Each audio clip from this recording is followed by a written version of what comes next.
everyone. Welcome to Encountering Scripture, a series designed to help you create a personal and intimate understanding of the upcoming Sunday Scripture reading.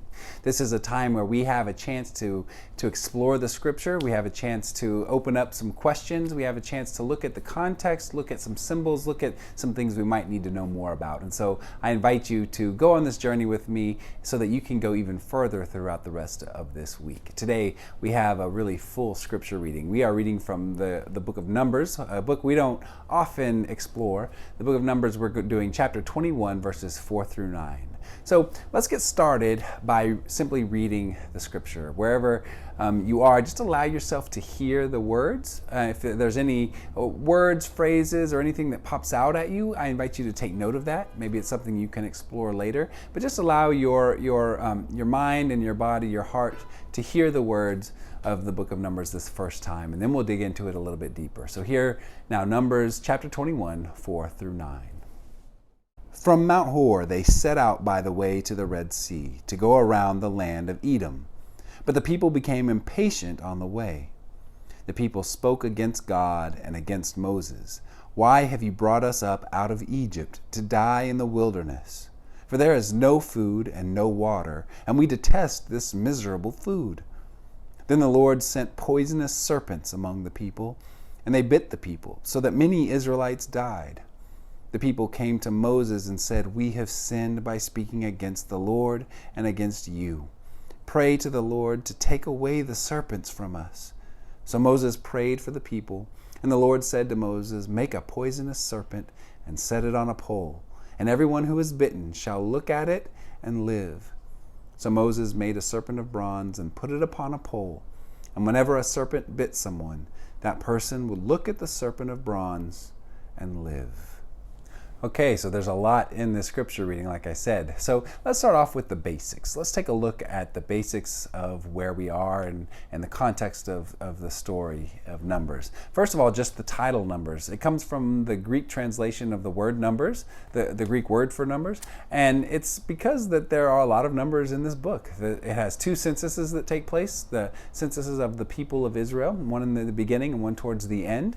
And then there's in between there's a lot of different measurements given, there's a lot of instructions given that contain numbers, and so it gave it the obvious name of Numbers. However, in the Jewish tradition, it has a different name. Its name is in the wilderness, the Hebrew word for in the wilderness.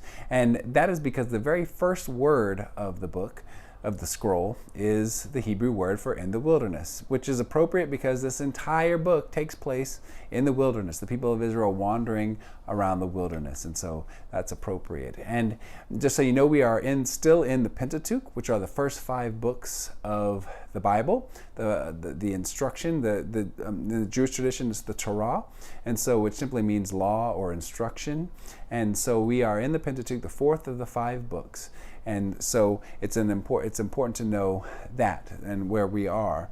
Now, I want to look where we are in the story of Numbers. So we are in chapter 21, which is a lot has taken place before where we are now. But immediately, let's talk about immediately before, chapter 20 and 21. So the people have been wandering around the wilderness, and they are traveling from Kadesh they're trying to go to Canaan.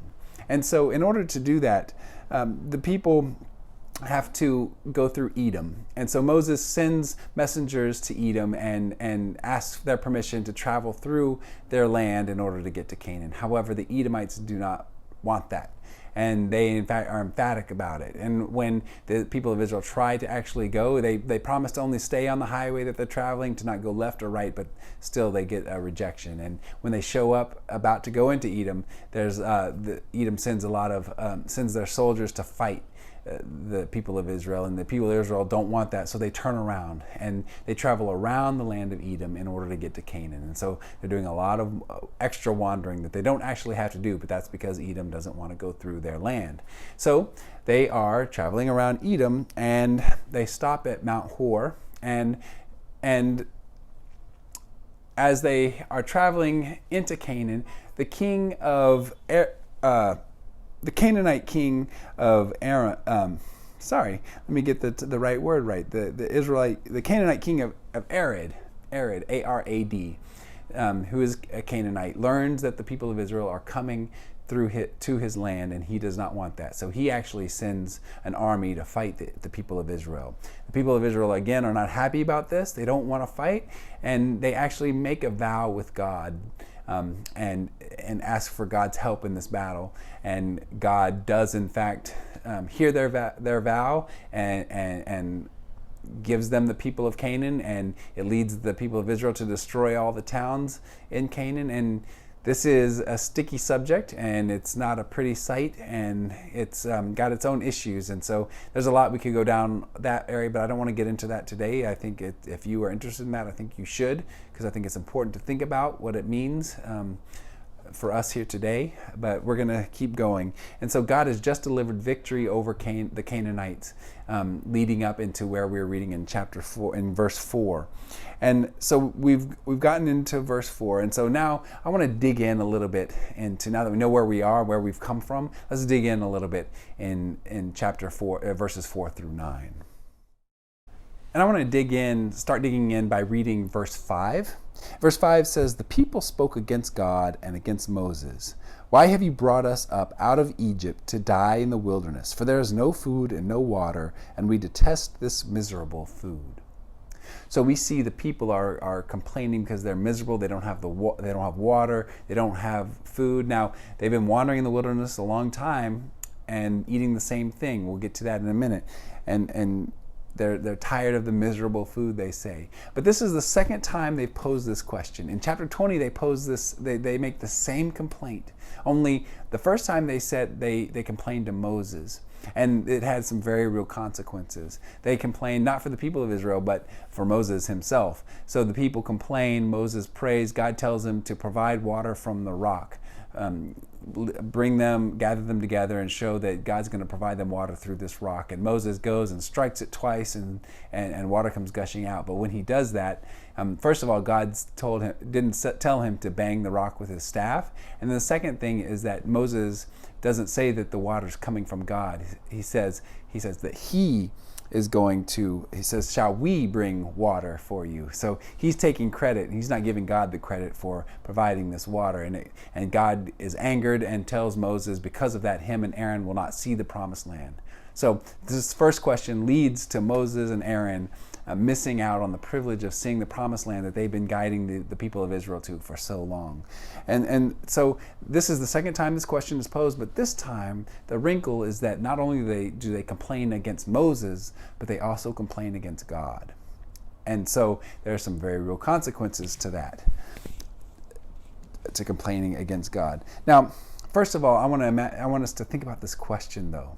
Think about why they're asking this question. They've been brought out of slavery in Egypt. They watched Moses do all the signs to defeat Pharaoh. They saw God bring him across the Red Sea and defeat Pharaoh in the Red Sea. They've been provided food and water, the manna that God provided for them, so they wouldn't go hungry in the wilderness. And then immediately before our scripture reading, they are handed the first victory in battle that they get because God heard their vow, heard their cries, and handed them victory.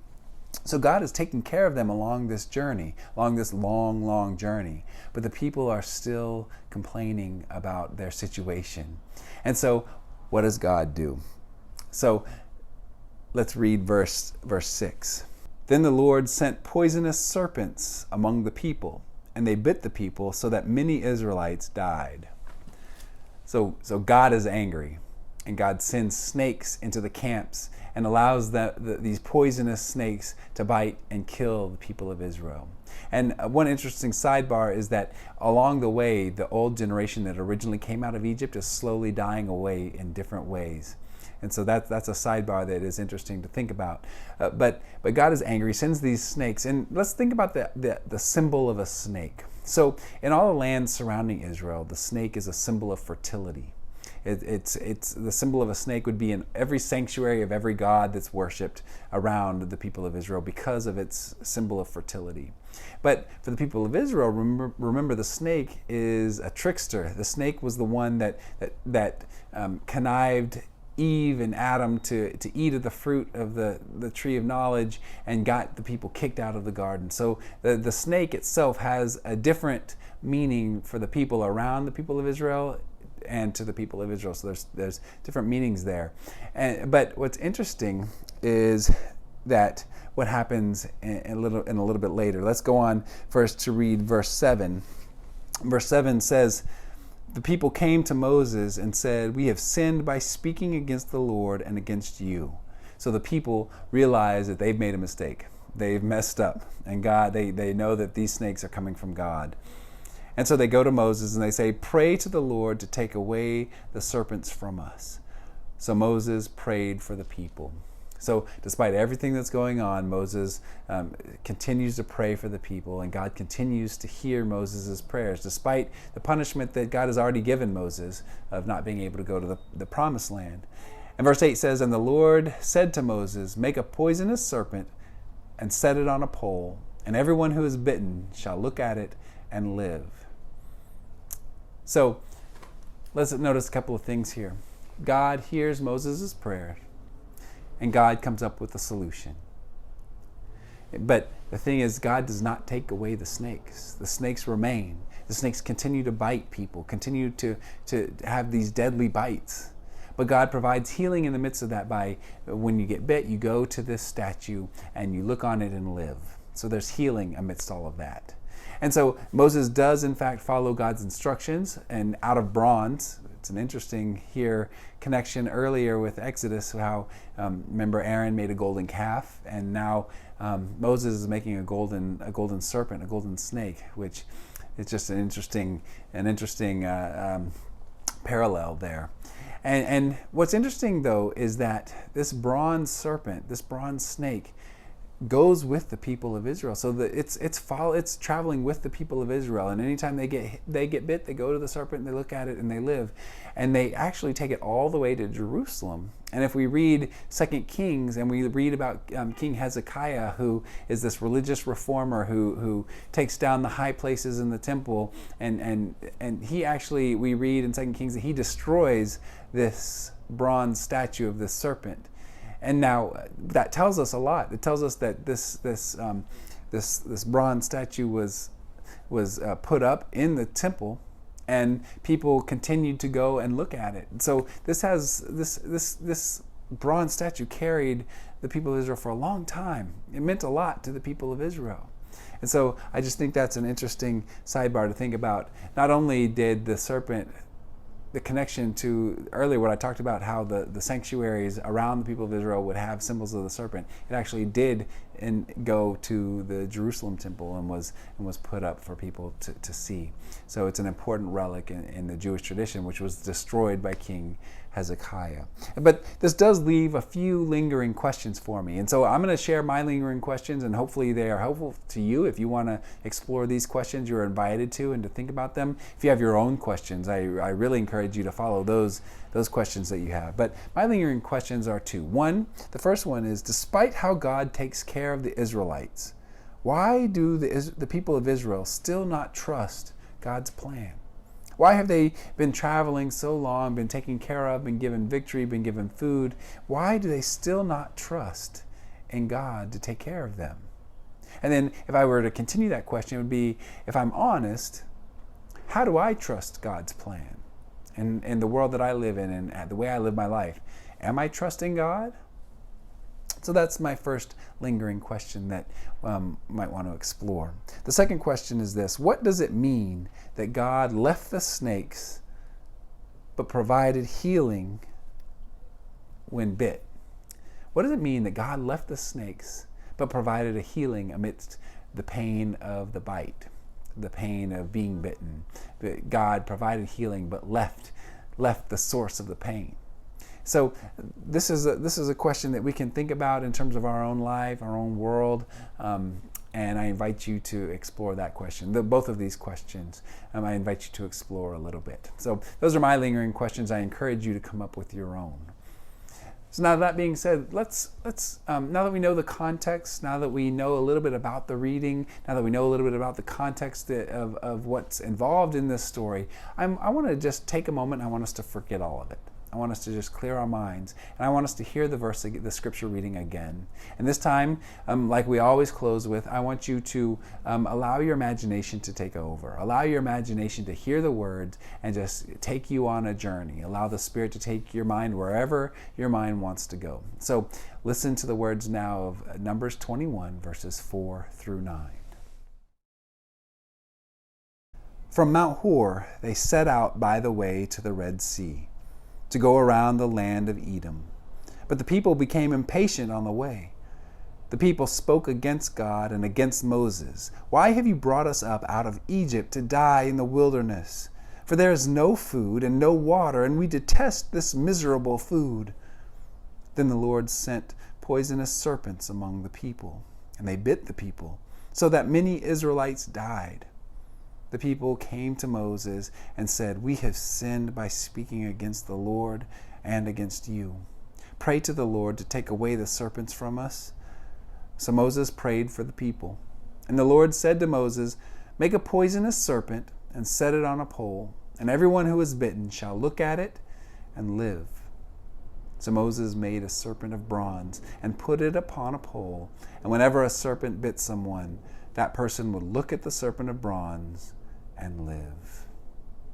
Well, I hope this exploration of Numbers 21, 4 through 9 has been helpful. I hope it's been interesting. I hope it's raised some questions for you. I hope that it's raised some interest in learning more about what's going on and learning more about what God is trying to teach you in this reading. So I encourage you to go, as I said, go and follow your own rabbit holes, go and try and explore your own interests, go and explore your own questions. And I look forward to meeting you on Sunday so that we can both come with a full understanding, our own understanding of the scripture reading. In the meantime, I pray that you are well, I pray that you are safe, and I look forward to seeing you at 10:30 on Sunday morning on Facebook or on YouTube. Be well.